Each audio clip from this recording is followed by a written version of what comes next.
Good morning, everyone. Today we will start next topic of chapter 3, that is industry. Sustained GDP growth is possible only when its apex center lies in the industrial sector. देखिए बेटा, कोई भी अर्थव्यवस्था तभी grow कर सकती है जब उसका सेकेंडरी या इंडस्ट्रियल सेक्टर ग्रो करता है। वाई? क्योंकि इंडस्ट्रियल सेक्टर वो सेक्टर है जिसमें कि सारा साल रोजगार रहता है। अगर हम एग्रीकल्चर सेक्टर की बात करें तो at the time of cropping season जब फसल उगाई जाती है, केवल उसी टाइम पे ही जब फसल सब किसानों के पास काम होता है। लेकिन इंडस्ट्रियल सेक्टर के अंदर तो सारा साल ही काम रहता है। देखिए, 4 महीने 4 4 महीने का क्रॉपिंग सीजन है हमारा, तो लगभग 8 महीने काम मिलेगा, तो उसके बाद काम नहीं होगा। Right? If we talk about industrial sector तो 24 आवर वर्किंग होती है इंडस्ट्रियल सेक्टर के अंदर, और सारा साल उसमें काम चलता ही रहता है। जो हमारी डेवलप्ड इकोनॉमी है उसमें बेसिकली जीडीपी में इंडस्ट्रियल सेक्टर का रोल सबसे ज़्यादा होता है। 1951 में जब आज़ादी मिली थी या जब हमने प्लानिंग स्टार्ट की थी, तो जीडीपी में इंडस्ट्रियल सेक्टर का शेयर 13% तक था, जो कि बाद में इंक्रीज होकर लगभग 25% तक आ गया। तो कैसे इंडस्ट्रियल सेक्टर को डेवलप किया गया, क्या क्या कदम उठाए गए थे, ये हमारा टॉपिक है। Public and private sector in India, in Indian industrial development. Public और प्राइवेट सेक्टर का क्या रोल रहा इंडस्ट्रियल सेक्टर के डेवलपमेंट में, इंडियन इकोनॉमी के डेवलपमेंट में, और factors necessitating direct participation of state in industrial development. Along with the need of developed industry as the epicenter of growth, the planners and the politicians also realized that the process of industrialization could not be left to the market forces. देखिए, जो industrialist जो planners थे, planning commission के जो members थे हमारे, वो ये मानते थे कि इंडस्ट्रियल ग्रोथ को हम मार्केट फोर्सेस के ऊपर नहीं छोड़ सकते। अगर डिमांड और सप्लाई के ऊपर छोड़ेंगे तो एम्प्लॉयमेंट जनरेट नहीं होगा, सोशल वेलफेयर नहीं होगा। इसलिए फोकस किया गया कि इस तरह से इंडस्ट्रीज को डेवलप किया जाए जिससे ज़्यादा से ज़्यादा लोगों को रोजगार उपलब्ध हो। उसके लिए क्या बेसिक फैक्टर्स रहे? पहला, lack of capital. Industrial development के लिए ज़्यादा पैसे की ज़रूरत होती है, लेकिन उस समय तक सरकार के पास बहुत ज़्यादा पैसा नहीं था। Industrial development in India needed a big push. Industrial development के लिए भारत में बहुत ज़्यादा पैसे की ज़रूरत थी, और उस समय में कोई भी जो प्राइवेट लोग हैं, जो प्राइवेट इंडस्ट्रियलिस्ट थे, उनके पास इतना पैसा नहीं था कि वो पूरी अर्थव्यवस्था के अंदर मेजर चेंजेस ला सकते। लो इंड्यूसमेंट टू इन्वेस्ट, क्योंकि मार्केट का साइज छोटा था। Low small size of market means low income, low income means low profit, less profit, और less profit means less investment. क्योंकि जो प्राइवेट सेक्टर्स हैं या प्राइवेट एंटरप्रेन्योर्स हैं, वो फोकस करते हैं ज़्यादा से ज़्यादा प्रॉफिट अर्न करने पर, लेकिन क्योंकि मार्केट का साइज बड़ा नहीं था, यानी कि डिमांड ज़्यादा नहीं थी, और डिमांड ज़्यादा ना होने के कारण प्रॉफिट भी ज़्यादा नहीं था। तो ये बेसिक प्रॉब्लम थी। Third one, growth with the social justice. सरकार का ये मोटिव था कि भारत के अंदर जो इनइक्वालिटी है बरसों से, अमीर और गरीब जो है उसके बीच का जो की खाई है उसको कम किया जाए। जो भी योजनाएं हैं सब लोगों को उसका लाभ मिले, पॉवर्टी को रिड्यूस किया जाए, क्योंकि आर्थिक स्थिति बहुत ज़्यादा अच्छी नहीं थी। The government after independence was amply clear that the Indian economy needed to be given a socialistic pattern. Russia के अंदर सोशलिस्टिक पैटर्न को अपनाया गया था, और जिसका बहुत ही बेहतरीन रिजल्ट देखा गया। तो हमारी सरकार ने भी ये फैसला किया कि आज़ाद भारत की सरकार ने कि जो भी हमारे प्लान होंगे उसमें सोशल वेलफेयर के ऊपर फोकस किया जाएगा, इसलिए सोशलिस्टिक पैटर्न को अपनाया गया। इसके अनुसार growth with social justice was stated as one of the critical objective of the 5 year plan. Second 5 year plan जो हमारा था उसमें सोशल जस्टिस के ऊपर फोकस किया गया। The government realized that this objective could be achieved only through direct participation of the state in the process of industrialization, because it requires investment that generates employment rather than investment. क्योंकि socialistic अगर pattern हम adopt करते हैं तो उसका motive होता है employment generate करना रादर देन प्रॉफिट मैक्सिमाइज करना, क्योंकि हमें सोशल वेलफेयर पे फोकस करना है, इक्वलिटी लाना है, समानता लाना और गरीबी दूर करनी है। तो उसके लिए ज़रूरी था कि हम सोशलिस्टिक विचारधारा को फॉलो करें। Concentration of wealth was to be discouraged and public investment rather than private investment was considered as the best means। इसलिए इस बात पर कंसंट्रेट किया गया कि जो प्राइवेट एंटरप्रेन्योर्स है वो प्रॉफिट मैक्सिमाइजेशन पर फोकस करते हैं, जबकि सरकार को सोशल वेलफेयर चाहिए। इसलिए इन्वेस्टमेंट किसके द्वारा की जाए? सरकार के द्वारा। Control of commanding heights of the economy.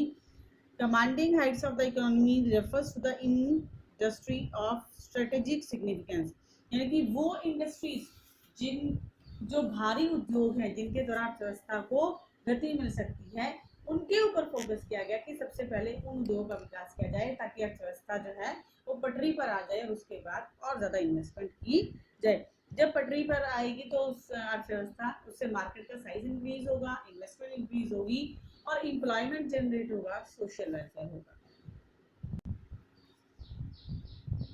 Industrial policy resolution 1956 का इंडस्ट्रियल पॉलिसी रेजोल्यूशन क्या था? या declaration on leading role of the state. देखिए इंडस्ट्रीज को 3 पार्ट्स में क्लासिफाई कर दिया गया था। 3-4 क्लासिफिकेशन ऑफ द इंडस्ट्री 3 तरह से 1956 के अंदर डायरेक्टली डिक्लेयर कर दिया गया कि कैसे अलग अलग तरीके से इंडस्ट्रियल डेवलपमेंट होगा। पहला, इंडस्ट्रीज वर क्लासिफाइड इनटू 3 कैटेगरीज। 3 कैटेगरीज में इंडस्ट्रीज को क्लासिफाई कर दिया गया। पहला, those which would be established and developed exclusively in public sector enterprises। These include, कुछ सेक्टर ऐसे थे जिसमें कि केवल सरकार ही पैसे इन्वेस्ट करेगी, ये भारी उद्योग थे और इसके लिए बहुत ज़्यादा पैसे की ज़रूरत थी, जैसे कि defence, atomic energy and railways. आपको पता है railway is the best example of public sector enterprises. Secondly, those which could be established both as the private and public sector enterprises। दूसरे वो उद्योग थे जिसमें कि सरकार और प्राइवेट सेक्टर मिलकर काम कर सकते थे। इस कैटेगरी के अंदर फर्टिलाइजर्स इंडस्ट्री, माइनिंग इंडस्ट्री, इन सबको शामिल किया गया। और इनके अलावा जो भी बचे, फर्स्ट और सेकंड के अलावा जो भी बचे, वो सारे के सारे प्राइवेट सेक्टर को दे दिए गए। लेकिन इतनी आसानी से प्राइवेट सेक्टर जो है वो इनमें इन्वेस्टमेंट नहीं कर सकता था। प्राइवेट सेक्टर को लाइसेंसिंग पॉलिसी के जरिए शामिल किया गया, यानी कि अगर कोई भी व्यक्ति, कोई प्राइवेट इंडिविजुअल या ग्रुप ऑफ पीपल को इंडस्ट्री डेवलप करना चाहते हैं तो उसके लिए उन्हें सरकार से लाइसेंस लेना पड़ेगा। सरकार ने बैकवर्ड इलाकों की ग्रोथ के लिए, डेवलपमेंट के लिए लाइसेंसिंग पॉलिसी की शुरुआत की कि जो बैकवर्ड रीजन्स हैं जिनका विकास नहीं हुआ, जो आर्थिक रूप से पिछड़े हुए क्षेत्र हैं, उनके विकास के लिए जरूरी है कि वहाँ पर इंडस्ट्रियल डेवलपमेंट किया जाए, वहाँ पर इंडस्ट्रीज एस्टेब्लिश की जाए। उससे लोगों को रोजगार मिलेगा और उस क्षेत्र का आर्थिक विकास होगा। लेकिन कैसे? कोई भी प्राइवेट कंपनी वहाँ पर क्यों इन्वेस्ट करेगी जहाँ पर भी उन्हें सुविधाएं नहीं है? तो गवर्नमेंट ने उन कंपनीज को लाइसेंस में छूट दी जो बैकवर्ड रीजन्स के अंदर इन्वेस्टमेंट करना चाहती थी, प्लांट एस्टेब्लिश करना चाहती थी। दूसरा, उन कंपनीज को सस्ती दरों पर बिजली उपलब्ध करवाई गई। इंफ्रास्ट्रक्चर को सरकार ने डेवलप किया, ट्रांसपोर्टेशन कम्युनिकेशन सिस्टम को डेवलप किया गया और उसमें उन कंपनीज को भारी छूट भी दी गई। इसके अलावा कम कीमत पर उन्हें ज़मीन उपलब्ध करवाई जाती थी सरकार के द्वारा। और इसके अलावा सरकार ने जो एक सबसे महत्वपूर्ण काम किया वो क्या, उन्हें टैक्स हॉलिडे दिया जाता था, यानी कि एक ऐसा टाइम पीरियड होता था जिसमें कि उन कंपनीज को टैक्स पे नहीं करना पड़ता था। Then some small scale industry, even की बिजली के बिल में भी उन्हें छूट दी जाती थी, सब्सिडी दी जाती थी। ना केवल प्लांट एस्टेब्लिश करने के लिए बल्कि प्रोडक्शन को इंक्रीज करने के लिए, प्लांट के साइज को इंक्रीज करने के लिए भी लाइसेंस की जरूरत थी। Small scale industries to promote employment and equality, the process of industrialization had 2 broad dimensions. पहला, growth of large scale industry like iron and steel, transport and communication to generate infrastructural facilities। Growth of large scale industry, पहला जो large scale industry है उसको promote किया जाएगा, उनको establish किया जाएगा इंडस्ट्रियलाइजेशन के बेसिकली दो ब्रॉड डायमेंशन थे, एक हैवी इंडस्ट्रीज को प्रमोट करना, लार्ज स्केल इंडस्ट्रीज को प्रमोट करना, जैसे कि आयरन इंडस्ट्री, ट्रांसपोर्ट और कम्युनिकेशन, जिससे कि ज़्यादा से ज़्यादा जो है एम्प्लॉयमेंट जनरेट हो सके, इंफ्रास्ट्रक्चर फैसिलिटीज डेवलप हो सके। दूसरा, growth of small scale industries. Employment और इक्वलिटी को प्रमोट करने के लिए सरकार ने दो महत्वपूर्ण कदम उठाए। पहला तो लार्ज स्केल इंडस्ट्री को एस्टेब्लिश किया, दूसरा स्मॉल स्केल इंडस्ट्रीज को भी प्रमोट करने के लिए कदम उठाए गए, क्योंकि ज़्यादा से ज़्यादा लोग जो हैं वो स्मॉल स्केल इंडस्ट्री के अंदर इन्वॉल्व थे। तो एक बहुत बड़ा तबका ऐसा था जो कि स्मॉल स्केल इंडस्ट्री से एम्प्लॉयमेंट जनरेट करता था, उन्हें रोजगार उपलब्ध था स्मॉल स्केल इंडस्ट्रीज में। स्मॉल स्केल इंडस्ट्रीज आज की अगर बात की जाए तो वो इंडस्ट्री जो 10 करोड़ रुपए तक की से शुरू होती है और जिसका टर्नओवर लगभग 50 करोड़ रुपए तक का है, वो स्मॉल स्केल इंडस्ट्री कहलाती है। But at the time of independence 1950-51 में 5 लाख तक की इन्वेस्टमेंट की जो फर्म थी वो स्मॉल स्केल इंडस्ट्री के अंदर काउंट होती थी। The role of small scale industry in achieving the goals of planning was underlined by Karve committee. Karve committee ने स्मॉल स्केल इंडस्ट्री की डेवलपमेंट के लिए कुछ इंपॉर्टेंट सुझाव दिए थे और उसको लेकर स्मॉल स्केल इंडस्ट्रीज के लिए कुछ प्रयास सरकार के द्वारा उठाए गए, जिनमें से 3 मेजर क्रिटिकल प्लान्स क्या थे या प्रिंसिपल्स क्या थे। पहला, 3 typical characteristics of small scale industry highlighting its role and importance। पहला, small scale industry is labor intensive and therefore employment friendly। जो स्मॉल स्केल इंडस्ट्रीज थी वो लेबर इंटेंसिव होती हैं, यानी कि वहाँ पर ज़्यादातर काम जो है वो मजदूरों की सहायता से किया जाता है। तो वो एक ऐसी इंडस्ट्री है जहाँ पर कि लेबर की ज़रूरत ज़्यादा होती है, इसका मतलब एम्प्लॉयमेंट ज़्यादा मिलता है। वहाँ पर वो इंडस्ट्रीज जो है वो एम्प्लॉयमेंट फ्रेंडली है। Small scale industries generally consider to be labour intensive while large scale industries capital intensive. जो लार्ज स्केल इंडस्ट्री है उसमें ज़्यादातर काम मशीनों से होता है, तो कम लोगों को रोजगार मिलता है, जबकि जो स्मॉल स्केल इंडस्ट्रीज हैं वो लेबर ओरिएंटेड होती हैं, लेबर इंटेंसिव होती हैं, इसीलिए वहाँ पर एम्प्लॉयमेंट ज़्यादा होता है। A large scale industry on the other hand uses more of capital than the labour. दूसरा, small scale industry shows locational flexibility and is therefore equality oriented, referring to inter regional equality. Large scale industry जैसे कि Bhilai steel plant या Rourkela steel plant is often establish close to the source of raw material. Large scale industry केवल वहीं establish हो सकती थी जहां पर उनका रॉ मटेरियल इजीली अवेलेबल हो, क्योंकि जो स्टील इंडस्ट्रीज हैं जिन्हें हम हैवी इंडस्ट्री भी कहते हैं, उनके लिए हैवी क्वांटिटी के अंदर रॉ मटेरियल की ज़रूरत होती है। उनका जो रॉ मटेरियल है वो बहुत भारी होता है, उसको ट्रांसपोर्ट करना मुश्किल है, क्योंकि ट्रांसपोर्टेशन कॉस्ट बढ़ने से प्रोडक्शन कॉस्ट इंक्रीज हो जाएगी। जबकि स्मॉल स्केल इंडस्ट्रीज जो है वो कहीं पर भी एस्टेब्लिश की जा सकती थी। जो स्मॉल स्केल इंडस्ट्रीज हैं other hand shows locational flexibility, कहीं पर भी आसानी से उनको एस्टेब्लिश किया जा सकता है। It is therefore equality oriented contributing to balance regional growth. इसलिए छोटे बैकवर्ड एरियाज को की ग्रोथ के लिए सरकार के द्वारा वहाँ के रीजनल स्मॉल स्केल इंडस्ट्रीज को डेवलप किया गया। Third one, small scale industries needs small investment and is therefore equity oriented. Small scale industry need much smaller investment compared to large number of industry. Accordingly, it does not lead to concentration of economic power. Rather, it promotes equality across different sections of the society. Equity is further promoted because of great employment per unit of investment in small scale industry compared to large scale industry। देखें, अगर बात करें तो large scale industry की बजाय small scale industry से लोगों को रोजगार ज़्यादा मिल रहा था। Development of small scale industry requires growth government supply as these industries cannot compete with the big industrial houses. As a result, production of number of goods were reserved for। अब जो small scale industries हैं वो large scale industries के साथ competition नहीं कर सकती थी, क्योंकि लार्ज स्केल इंडस्ट्री में प्रोडक्शन बहुत तेजी से होता है और हाई स्केल पर होता है, और जो स्मॉल स्केल इंडस्ट्रीज हैं वहाँ पर प्रोडक्शन बहुत ही लो लेवल पर होता है, कम हाथ से चीज़ें जो है वो धीरे धीरे बनती है और महंगी भी होती है। तो इसके लिए सरकार के द्वारा स्मॉल स्केल इंडस्ट्री को प्रमोट किया गया है और सरकार ने ये कुछ चीज़ें जो हैं, कुछ प्रोडक्ट केवल स्मॉल स्केल इंडस्ट्रीज के लिए ही रिजर्व कर दिए कि इन चीज़ों का उत्पादन केवल स्मॉल स्केल इंडस्ट्रीज के अंदर ही किया जाएगा, ना कि लार्ज स्केल इंडस्ट्रीज के अंदर, जिससे कि स्मॉल स्केल इंडस्ट्रीज जो हैं वो लार्ज स्केल इंडस्ट्रीज से कंपटीशन कर सके। Trade strategy of import substitution, उस समय में हमारा बहुत सारा पैसा जो है वो खर्च हो जाता था इंपोर्ट्स के ऊपर, यानी कि जो छोटी बेसिक रिक्वायरमेंट्स की चीज़ें हैं उन्हें भी हम इंपोर्ट करते थे। फॉर एग्जांपल मिट्टी का तेल, सिलाई मशीन, साइकिल तक को हम इंपोर्ट करते थे बाहर से।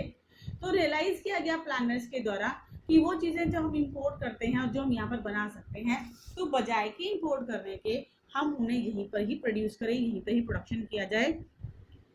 So import substitution implies domestic production of those goods which the economy has been importing from rest of the world. इसलिए ये फैसला लिया गया कि जो चीज़ें बाहर से मंगवाई जाती हैं उनको बाहर से मंगवाने की बजाय अगर अपने देश में वो बना सकते हैं तो उनको बनाया जाए। दूसरा, foreign exchange was to be utilized for developmental imports, referring to import of such plant and machinery which is essential for growth.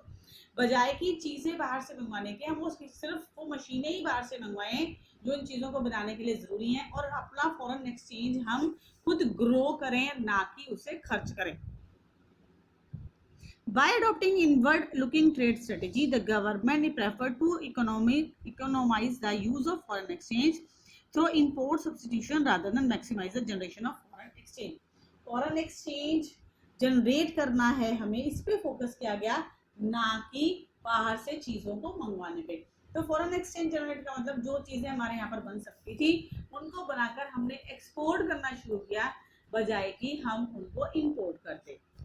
Also the government wanted to protect domestic industry from international competition, और सरकार ये भी चाहती थी कि अंतरराष्ट्रीय स्तर पर जो प्रतियोगिता है उससे भी अपने घरेलू उद्योग को बचाया जा सके। Silent features of growth strategy during the period 1950 to 1990 and its good and bad effects. तो कौन कौन सी चीज़ें अडॉप्ट की गई या स्ट्रेटेजी क्या थी, क्या फीचर्स थी, अच्छाई क्या थी, बुराई क्या थी। Public enterprises were to play a central role in the process of industrialisation, औद्योगिकरण में सरकारी उद्योगों ने महत्वपूर्ण रोल प्ले किया। Private enterprises were to play only secondary role in the process of industrialisation, private sectors का या प्राइवेट उद्योगों का सेकेंडरी रोल था इंडस्ट्रियलाइजेशन में, एंड दैट टू अंडर, और उसके लिए भी परमिट या लाइसेंस राज था, यानी कि लाइसेंस लेना पड़ता था। It was a system under which private entrepreneurs were to obtain a license for their industrial establishment. ये वो सिस्टम था जिसमें कि प्राइवेट इंडस्ट्रीज को एस्टेब्लिश होने के लिए लाइसेंस लेने की जरूरत थी। Process of industrialization focus on import substitution implying industrialisation में इसके ऊपर फोकस किया गया कि बजाय के हम इंपोर्ट करें, हम इंपोर्ट सब्स्टिट्यूशन लें, यानी कि जो चीज़ें हम बाहर से मंगवाते हैं उनके सब्स्टिट्यूट हम अपने देश में ही पैदा करें, हम अपने देश में ही उनको प्रोड्यूस करें, ताकि हमारा जो पैसा है फॉरेन एक्सचेंज वो बच जाए। As far as possible domestic industry was to be protected from foreign competition. Domestic industry को फॉरेन कॉम्पिटिशन से बचाने के लिए टैरिफ बैरियर्स लगा दिए गए, इंपोर्ट ड्यूटीज इंक्रीज कर दी गई, इंपोर्ट ड्यूटीज बढ़ा दी गई, ताकि वो चीज़ें अगर महंगी होंगी तो लोग डोमेस्टिक चीज़ों के ऊपर ही फोकस करेंगे, उन्हें ज़्यादा खरीदेंगे। Fixation of import Kota, fix कर दिया गया इंपोर्ट कोटा कि हम इतनी क्वांटिटी के अंदर ही, प्राइवेट कंपनी जो है वो इस क्वांटिटी, इस पर्टिकुलर क्वांटिटी के अंदर ही चीज़ों को मंगवा सकती हैं, उससे ज़्यादा चीज़ों को वो नहीं मंगवा सकती। Large scale industry was to be developed with a view to achieving industry infrastructure base in the country. Country के अंदर इंफ्रास्ट्रक्चर को मजबूत करने के लिए भी लार्ज स्केल इंडस्ट्रीज ने इंपॉर्टेंट रोल प्ले किया, क्योंकि जहाँ जहाँ पर गवर्नमेंट ने लार्ज स्केल इंडस्ट्रीज को स्टैब्लिश किया वहाँ पर इंफ्रास्ट्रक्चर अपने आप डेवलप होता चला गया, मार्केट डेवलप हुई, इलेक्ट्रिसिटी प्रोवाइड की गई, नहरें बिछाई गई, नहरों का जाल बिछाया गया। तो उनकी सुविधाओं के लिए लार्ज स्केल इंडस्ट्रीज को प्रमोट करने के लिए सरकार ने इंफ्रास्ट्रक्चर को भी डेवलप किया। Small scale industries was to be developed with a view to achieving the objectives of employment and equality. Small scale industry ने भी रोजगार उपलब्ध करवाने में महत्वपूर्ण रोल प्ले किया। Enough for today. हम नेक्स्ट क्लास में गुड और बैड इफेक्ट्स के बारे में पढ़ेंगे और हमारा लेसन जो है वो ऑलमोस्ट कंप्लीट हो जाएगा।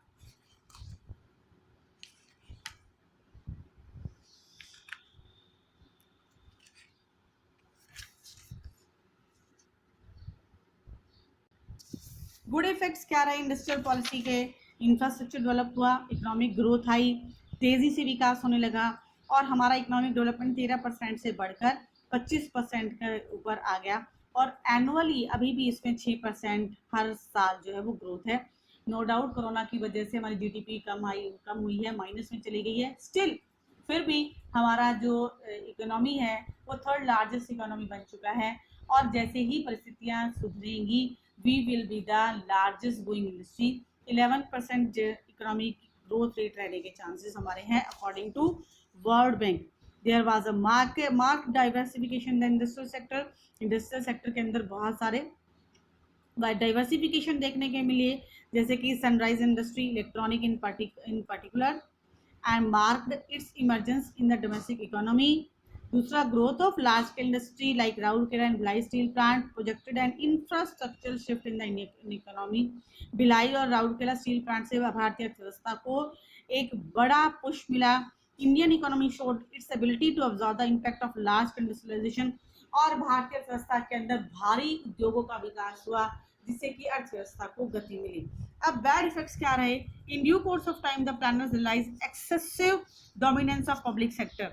रियलाइज किया गया कि पब्लिक सेक्टर जो है उसका प्रभुत्व तो बहुत ज़्यादा बढ़ गया है जो कि अच्छा नहीं है। धीरे धीरे कंज्यूमर गुड्स जो है उनकी प्रोडक्शन जब बढ़ने लगी प्राइवेट सेक्टर के द्वारा तो ये रियलाइज किया जाने लगा कि ये डोमिनेंस सही नहीं है क्योंकि उसका मिसयूज होने लगा था। पब्लिक सेक्टर के अंदर धीरे धीरे कमियां आने लगी थी और प्रोडक्शन जो है वो कम होने लगा था।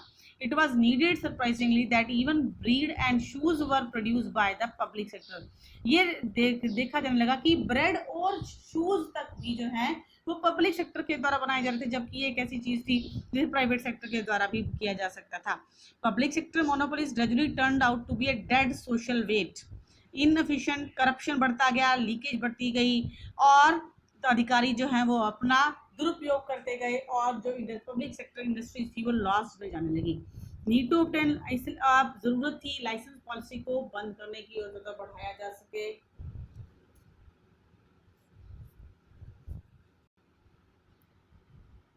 The whole system ultimately started flourishing. धीरे धीरे जब लाइसेंस पॉलिसी को ख़त्म कर दिया गया तो प्राइवेट सेक्टर जो है वो ग्रो करने लगा, एम्प्लॉयमेंट जनरेट होने लगा, लोगों को रोजगार मिलने लगा और डोमेस्टिक इंडस्ट्री जो है उसको प्रोडक्शन मिलने लगा। Saving foreign exchange through import substitution rather than generating it through export promotion. सरकार की ये गलत नीति रही कि इंपोर्ट सब्सिडी के जरिए फॉरेन एक्सचेंज को बचाया जाए, बजाय कि इसके जो मेन उद्देश्य है वो ये होना चाहिए था कि कैसे हम अपने एक्सपोर्ट को बढ़ाएं, बजाय कि इंपोर्ट को कम करने के हमें अपने एक्सपोर्ट को बढ़ाना चाहिए था ताकि उससे ज़्यादा फॉरेन एक्सचेंज गेन किया जा सके। Our foreign exchange reserve started shrinking. धीरे धीरे हमारे फॉरेन एक्सचेंज रिजर्व जो है वो कम होने लगे और 1990s के अंदर तो हालात और भी ज़्यादा खराब हो गए। हम बिल्कुल सतह पर आ गए, हमारा फॉरेन एक्सचेंज जो है वो बिल्कुल ज़मीनी स्तर पर आ गया। कंक्लूजन या निष्कर्ष में हम कह सकते हैं, as a result of the strategy of growth under 5-year plans, Indian economy was able to break the barriers of economic stagnation. India became self-sufficient in food grains production, land reforms and HYV technology turned into Indian agriculture from stagnant। हालांकि green revolution के बाद औद्योगिक क्रांति हुई, agriculture sector में development आया, fertiliser chemical industry की वजह से प्रोडक्शन के ऊपर उसका असर पड़ा और धीरे धीरे हमारा इंडस्ट्रियल सेक्टर ग्रो होने के कारण हमारी अर्थव्यवस्था जो है वो स्टेगनेंट से डेवलप्ड कंडीशन की तरफ ग्रो करने लगी। स्टेगनेंट इकोनॉमी जो थी हमारी स्थिर अर्थव्यवस्था जो है उसे गतिशील अर्थव्यवस्था में चेंज होने लगी। Infrastructure development become